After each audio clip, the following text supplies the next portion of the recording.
നമസ്കാരം. ഏബിളിൻ്റെ ചാനലിലേക്ക് എല്ലാവർക്കും സ്വാഗതം. ഇന്ന് നമ്മൾ ഡിസ്കസ് ചെയ്യുന്നത് ജി എസ് ടിയിൽ നമ്മൾ അഭിമുഖീകരിക്കുന്ന ബുദ്ധിമുട്ടുകൾ എന്തൊക്കെയാണ് എന്നുള്ളതാണ്. അതിൻ്റെ രണ്ടാമത്തെ എപ്പിസോഡാണ് ഇന്ന് നമ്മൾ ഡിസ്കസ് ചെയ്യുന്നത്. എപ്പിസോഡ് നമ്പർ 1 ഓൾറെഡി കഴിഞ്ഞ ആഴ്ച നമ്മൾ പബ്ലിഷ് ചെയ്തിരുന്നു. അപ്പോൾ ഇന്ന് ഞാൻ നിങ്ങളുമായിട്ട് ഡിസ്കസ് ചെയ്യുന്നത് 5 ബുദ്ധിമുട്ടുകൾ, ജി എസ് ടിയിൽ നമ്മൾ ഫേസ് ചെയ്യുന്ന 5 ബുദ്ധിമുട്ടുകൾ ഏതൊക്കെയാണ്, അല്ലെങ്കിൽ road blocks in G S T ആണ്. 5 കാര്യങ്ങൾ ഇന്ന് ഞാൻ പറയുന്നത്. ഒന്ന്, ജി എസ് ടി ഓഡിറ്റുമായി ബന്ധപ്പെട്ടതാണ്. ജി എസ് ടിയിൽ സെക്ഷൻ 65 പറഞ്ഞിട്ടുണ്ട്, ടാക്സ് പെയറുടെ കണക്കുകൾ വെരിഫൈ ചെയ്യാൻ സാധിക്കും ജി എസ് ടി ഓഡിറ്റ് എന്നുള്ള പ്രോസസ്സ് വഴി. അപ്പോൾ ടാക്സ് പെയറുടെ, അതായത് രജിസ്ട്രേഡ് വ്യക്തികളുടെ, ജി എസ് ടിയിൽ രജിസ്ട്രേഷനുള്ള വ്യക്തികളുടെ കണക്കുകൾ വെരിഫൈ ചെയ്യാനായിട്ടുള്ള ഒരു പ്രൊവിഷൻ ഉണ്ട്, ഓഡിറ്റ് ചെയ്യാനായിട്ടുള്ളൊരു പ്രൊവിഷനുണ്ട് ജി എസ് ടി ഓഡിറ്റ്. പക്ഷേ ജി എസ് ടി തുടങ്ങി 7 കൊല്ലമായിട്ടും കാര്യമായിട്ട് ജി എസ് ടി ഓഡിറ്റ് എന്നുള്ള പ്രൊസീജിയർ കാര്യമായിട്ട് മുന്നോട്ട് പോയിട്ടില്ല. സെൻട്രൽ ജി എസ് ടി കുറച്ചും കൂടിയും അവർ ഓഡിറ്റുകൾ ചെയ്യുന്നുണ്ടെങ്കിലും സ്റ്റേറ്റ് ജി എസ് ടിക്കാർ ആ വേണ്ട രീതിയിലേക്ക് എത്തിയിട്ടില്ല. 7 കൊല്ലമായിട്ട് ഇപ്പോഴും ജി എസ് ടി ഓഡിറ്റ് ചെയ്യാൻ പോവുകയാണ് ചെയ്യുന്നത്. അപ്പോൾ അങ്ങനെ വരുമ്പോഴുള്ള കുഴപ്പം എന്താണെന്ന് വെച്ച് കഴിഞ്ഞാൽ 17, 18, 19, 19, വർഷങ്ങളിലെയൊക്കെ നോട്ടീസ് ഇഷ്യൂ ചെയ്യാനുള്ള ടൈം ലിമിറ്റ് ഓൾറെഡി കഴിയാറായി. അപ്പോൾ അങ്ങനെയുള്ളൊരു സിറ്റുവേഷനിൽ ഇനി ഓഡിറ്റ് ചെയ്തിട്ട് പ്രത്യേകിച്ച് ഒരു ഗുണമുണ്ടോ എന്നുള്ളതാണ്. കാരണം സെക്ഷൻ 73 പ്രകാരം നോട്ടീസ് ഇഷ്യൂ ചെയ്യാനുള്ള ടൈം ലിമിറ്റ് ഓൾറെഡി 17, 18 കഴിഞ്ഞു പോയി. 18, 19 ഈ മാസം അവസാനമാണ്. അതുപോലെ തന്നെ 19, 20 മെയ് 31. അപ്പോൾ ഈ ഓഡിറ്റൊക്കെ ചെയ്ത് ഇതിലൊരു ഡിഫക്റ്റ് കണ്ടെത്തിയൊരു നോട്ടീസ് ഇഷ്യൂ ചെയ്ത് ഒരു ഓർഡർ പാസ്സാക്കാനൊക്കെ ടൈം റെസ്ട്രിക്ഷൻ വന്നു കഴിഞ്ഞു. അപ്പോൾ സെക്ഷൻ 73 പ്രകാരമുള്ള ടൈം റെസ്ട്രിക്ഷനാണ് ഇപ്പോൾ ടൈം ബാറായിക്കൊണ്ടിരിക്കുന്നത്. 74 നോട്ടീസ് ഇഷ്യൂ ചെയ്യാൻ ടൈം ലിമിറ്റുണ്ട്. പക്ഷെ നമ്മൾ മനസ്സിലാക്കേണ്ടത്, ഓഡിറ്റ് എന്ന് പറയുന്നത് സെക്ഷൻ 74 പ്രകാരം നോട്ടീസ് ഇഷ്യൂ ചെയ്യാൻ വേണ്ടിയിട്ടുള്ളൊരു പ്രൊസീജിയർ അല്ല. ഓഡിറ്റ് എന്ന് പറയുന്നത് ടാക്സ് പെയറുടെ ഭാഗത്തു നിന്ന് വന്ന മിസ്റ്റേക്കുകൾ അയാൾ പറഞ്ഞ് മനസ്സിലാക്കി അയാൾ ആ തെറ്റ് ഇനി വരുത്താതിരിക്കാൻ അയാളെ ഡയറക്റ്റ് ചെയ്യാൻ, വേണ്ട രീതിയിൽ അയാളെ ഡയറക്റ്റ് ചെയ്യാനുള്ളൊരു മെക്കാനിസമാണ്. അതുവഴി അയാൾ ടാക്സ് അടയ്ക്കാതെ ഇരുന്നിട്ടുണ്ടെങ്കിൽ തീർച്ചയായിട്ടും അയാൾക്ക് 73, 74 പ്രകാരം നോട്ടീസ് ഇഷ്യൂ ചെയ്യാം. പക്ഷേ ഓഡിറ്റ് എന്നുകൊണ്ട് ഉദ്ദേശിക്കുന്നത് അയാൾക്കൊരു ഡയറക്ഷൻ കൊടുക്കുക എന്നുള്ളതാണ്. അപ്പോൾ 7 കൊല്ലമായിട്ട് ഇനി ഡയറക്ഷൻ കൊടുത്തിട്ട് യാതൊരു കാര്യമില്ല. മിക്കവാറും നടക്കാൻ പോണത് 74 നോട്ടീസ് ഇഷ്യൂ ചെയ്യുക എന്നുള്ളതാണ്. അത് ഒരുപാട് ലിറ്റിഗേഷൻ വിളിച്ചു വരുത്തുകയാണ് ചെയ്യുന്നത്. സോ ഇത് ഒരു വളരെ ഗവൺമെൻറ് ശ്രദ്ധിക്കേണ്ട ഒരു കാര്യമാണ്. കാരണം ജി എസ് ടി ഓഡിറ്റ് കാലാകാലങ്ങളിൽ നടന്നു പോകേണ്ടതായിരുന്നു. ഇനിയിപ്പോൾ 7 കൊല്ലം മുന്നത്തെ കണക്കിരുന്ന് വെരിഫൈ ചെയ്തിട്ട് എന്ത് കാണാനാണ്? ഇത്രയും ഇപ്പോൾ ഒരു മിസ്റ്റേക്ക് കണ്ടെത്തിയാൽ തന്നെ അത് ടാക്സ് പെയർ ഓൾറെഡി ആ പൈസ ഇനി ടാക്സും ഇൻട്രസ്റ്റും പെനാൽറ്റി കൂടി അടയ്ക്കേണ്ടി വരും. അപ്പോൾ ഇതൊക്കെ മുൻകൂട്ടി കാണേണ്ടതായിരുന്നു. ഇപ്പം എന്തായാലും ഇനി പറഞ്ഞിട്ട് കാര്യമില്ല. ഇനി ഫ്യൂച്ചറിലെങ്കിലും നമ്മൾ അതാത് സമയത്ത് ഓഡിറ്റ് ചെയ്യുക. ഇപ്പോൾ 1 വർഷത്തെ കണക്ക് 1 വർഷത്തെ റിട്ടേൺ ഫയൽ ചെയ്താൽ അടുത്ത വർഷം അത് ഓഡിറ്റ് ചെയ്യുക, ഡിപ്പാർട്ട്മെൻറ്റ് ഓഡിറ്റ് ചെയ്യുക. മാക്സിമം 1-2 കൊല്ലമേ വേണ്ടൂ. അല്ലാതെ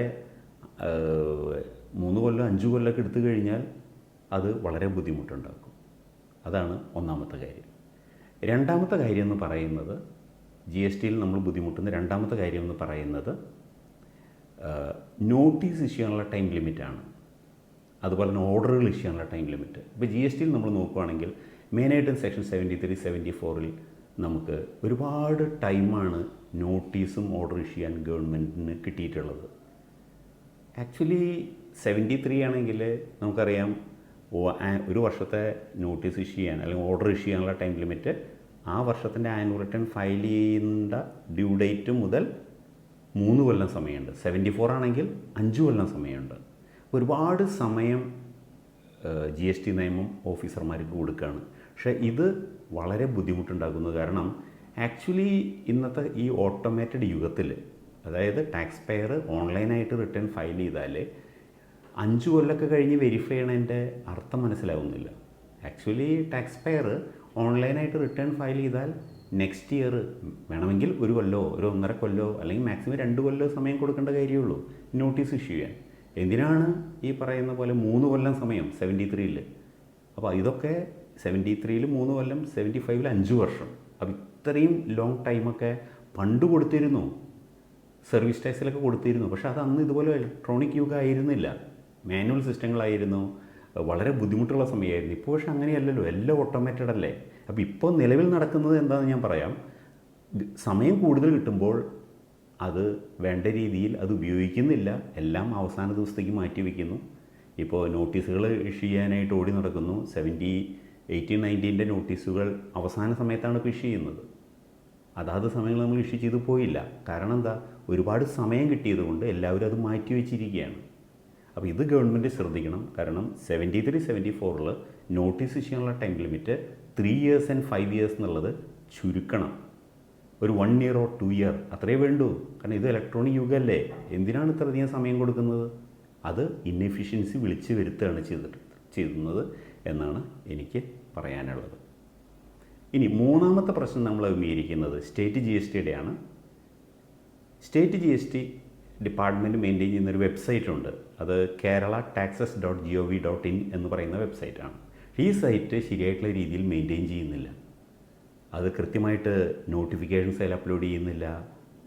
ഉദാഹരണത്തിന് ഇപ്പോൾ റേറ്റ് നോട്ടിഫിക്കേഷൻ നമ്മൾ നോക്കുകയാണെങ്കിൽ 20-21 ഫിനാൻഷ്യൽ ഇയറിൽ ഇഷ്യൂ ചെയ്ത് മാത്രമേ ഉള്ളൂ. കഴിഞ്ഞ 22, 23, 24 ഒന്നും തന്നെ അതിലില്ല. സർക്കുലേഴ്സ് ആയാലും ലേറ്റസ്റ്റ് സർക്കുലേഴ്സൊന്നും അതിൽ അവൈലബിൾ അല്ല. പിന്നെ അത് നല്ല രീതിയിൽ മെയിൻറ്റെയിൻ ചെയ്യുന്നില്ല. എന്തൊക്കെയോ കുറച്ച് ഡോക്യുമെൻറ്റുകൾ അപ്ലോഡ് ചെയ്തു എന്നല്ലാതെ സിസ്റ്റമാറ്റിക്കായിട്ട് ചെയ്യുന്നില്ല. അപ്പോൾ അതിന് നടപടി ഉണ്ടാവണം. കാരണം ഗവൺമെൻറ് ഇഷ്യൂ ചെയ്യുന്ന നോട്ടിഫിക്കേഷൻ ആയാലും സർക്കുലർ ആയാലും ആക്ട് ആയാലും റൂളായാലും എല്ലാം നല്ല രീതിയിൽ വെബ്സൈറ്റിൽ അവൈലബിൾ ആവണം. അതിപ്പം നിലവിലില്ല. കഴിഞ്ഞ 7 കൊല്ലമായിട്ട് ഞാനത് നോക്കുന്നതാണ്. പക്ഷേ ഇത് ശരിയാവുന്നുണ്ടോ? പക്ഷേ അതൊന്നും ശരിയാവുന്നില്ല. അപ്പോൾ ഗവൺമെൻറ് ചെയ്യേണ്ട കാര്യം, ആരാണോ ഇത് മെയിൻറ്റെയിൻ ചെയ്യാൻ ഉത്തരവാദിത്തമുള്ള ആൾ, അദ്ദേഹം അത് നല്ല രീതിയിൽ ചെയ്യുകയും അത് മറ്റൊരു വ്യക്തി സൂപ്പർവൈസ് ചെയ്യുകയുമാണ്. ഇപ്പം നിലവിൽ അതൊന്നുമില്ല. പിന്നെ സൈറ്റിൽ നോക്കുകയാണെങ്കിൽ യാതൊന്നും നമുക്ക് തപ്പിയാൽ കിട്ടില്ല, അതിൽ നോക്കിയാൽ കാണില്ല. എന്തൊക്കെയോ കുറേ ഡോക്യുമെൻ്റ് ഉണ്ട്. അപ്പോൾ ഇത് ശരിയല്ല. സെൻട്രൽ GST വെബ്സൈറ്റ് മെയിൻറ്റെയിൻ ചെയ്യുന്ന രീതിയിലെങ്കിലും അത് സിസ്റ്റമാറ്റിക്കായിട്ട് മെയിൻറ്റെയിൻ ചെയ്യാനുള്ള ഒരു സംവിധാനം വരുത്തണം. അടുത്തൊരു കാര്യം എന്ന് പറയുന്നത് GSTയിൽ സെക്ഷൻ 149-ൽ പറയുന്നൊരു കാര്യമാണ് GST കംപ്ലയൻസ് റേറ്റിംഗ് എന്ന് പറയുന്ന ഒരു റേറ്റിംഗ് സംവിധാനം ഗവൺമെൻറ് വിഷ്വലൈസ് ചെയ്തിരുന്നു GST വരുന്ന സമയത്ത്. അതായത് GSTയിൽ രജിസ്ട്രേഷൻ എടുത്ത എല്ലാ വ്യക്തികൾക്കും ഒരു സ്റ്റാർ റേറ്റിംഗ് പോലെ GST കംപ്ലയൻസ് റേറ്റിംഗ് എന്നാണ് പറയുന്നത്. അത് കൊടുക്കണം എന്ന് വിചാരിച്ചിരുന്നു. പക്ഷേ ഈ 7 കൊല്ലമായിട്ട് ഇതുവരെ അങ്ങനെ ഒരു കംപ്ലയൻസ് റേറ്റിംഗ് വന്നില്ല. അതിൻ്റെ അർത്ഥം രജിസ്റ്റേർഡ് വ്യക്തികൾക്ക് അവർ റിട്ടേൺ ഫയലിംഗ് കൃത്യമായിട്ട് ചെയ്യുന്നവരാണെങ്കിൽ, അല്ലെങ്കിൽ എല്ലാം വേണ്ട സമയത്ത് ചെയ്യുന്നവരാണെങ്കിൽ അതൊക്കെ നോക്കി ഒരു റേറ്റിംഗ് കൊടുക്കാനായിട്ട് വിചാരിച്ചിരുന്നു. പക്ഷേ അത് ഇതുവരെ വന്നില്ല. അപ്പോൾ ഇനിയെങ്കിലും അത് കംപ്ലയൻസ് റേറ്റിംഗ് നമ്മൾ കൊണ്ടുവരണം. കാരണം ഇതുവഴി ഒരു രജിസ്ട്രേഷൻ എടുത്ത വ്യക്തി അയാൾ ശരിയായിട്ടുള്ള രീതിയിൽ കാര്യങ്ങൾ ചെയ്യുന്നുണ്ടോ എന്ന് പബ്ലിക്കിന് അറിയാനുള്ളൊരു മാർഗ്ഗമാണ്. പലപ്പോഴും സപ്ലയർ ടാക്സ് അടച്ചിട്ടില്ല, അതുകൊണ്ട് റെസിപ്പിന് ക്രെഡിറ്റ് കിട്ടില്ല എന്ന് പറയുമ്പോൾ നമുക്ക് ഉപയോഗിക്കാവുന്ന ഒരു നല്ലൊരു മെത്തേഡാണ് GST കംപ്ലയൻസ് റേറ്റിംഗ്. അപ്പോൾ അത് നമ്മൾ ഉപയോഗിക്കണം, അത് നല്ല രീതിയിൽ കൊണ്ടുവരണം. അതിന് പ്രായോഗിക ബുദ്ധിമുട്ടുകളുണ്ടെങ്കിൽ അത് തീർത്ത് അത് കൊണ്ടുവരണം എന്നുള്ളതാണ് GSTയിലുള്ള മറ്റൊരു കാര്യം. ഇനി 5ാമത്തെ കാര്യം എന്താണെന്നുള്ളത് നമുക്ക് നോക്കാം. ഫെസിലിറ്റേഷൻ സെൻ്ററാണ്.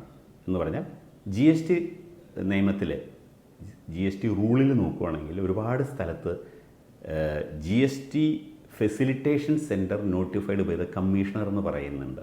അപ്പോൾ GSTയിൽ ഉള്ള എല്ലാ പ്രൊസീജിയേഴ്സും, രജിസ്ട്രേഷൻ ആയാലും റിട്ടേൺ ഫയലിംഗ് ആയാലും മറ്റെല്ലാ പ്രൊസീജിയേഴ്സ് ആയാലും ടാക്സ് പേയർക്ക് നേരിട്ട് ഡയറക്റ്റ്ലി സൈറ്റിലേക്ക് അപ്ലോഡ് ചെയ്യുന്ന മെത്തേഡും ഉണ്ട്. അല്ലെങ്കിൽ ഒരു ഫെസിലിറ്റേഷൻ സെൻറ്റർ വഴി notified by the commissioner notify ചെയ്യുന്ന ഫെസിലിറ്റേഷൻ സെൻറ്റർ വഴി നമുക്ക് അപ്ലോഡ് ചെയ്യാൻ സാധിക്കും, അല്ലെങ്കിൽ പ്രൊസീജിയേഴ്സ് കംപ്ലൈ ചെയ്യാൻ സാധിക്കും. അപ്പോൾ അങ്ങനെ ഒരു ഫെസിലിറ്റിയെ പറ്റി നമ്മൾ ചിന്തിച്ചിരുന്നു. പക്ഷേ 7 കൊല്ലമായിട്ട് ഇപ്പോഴും നമുക്ക് അങ്ങനെ ഒരു ഫെസിലിറ്റി ഇല്ല. അപ്പോൾ അതും ഗവൺമെൻറ്റിന് ട്രൈ ചെയ്യാവുന്നതാണ്. ഇതാണ് ഇന്ന് ഞാൻ നിങ്ങളുമായിട്ട് ഷെയർ ചെയ്യുന്ന 5 പ്രധാനപ്പെട്ട ടാക്സ് പെയർ ഫേസ് ചെയ്യുന്ന, അല്ലെങ്കിൽ ഗവൺമെൻറ് ശ്രദ്ധ ചെലുത്തേണ്ട 5 കാര്യങ്ങൾ. ഇത് നിങ്ങൾക്ക് മനസ്സിലായി എന്ന് ഞാൻ വിചാരിക്കുന്നു.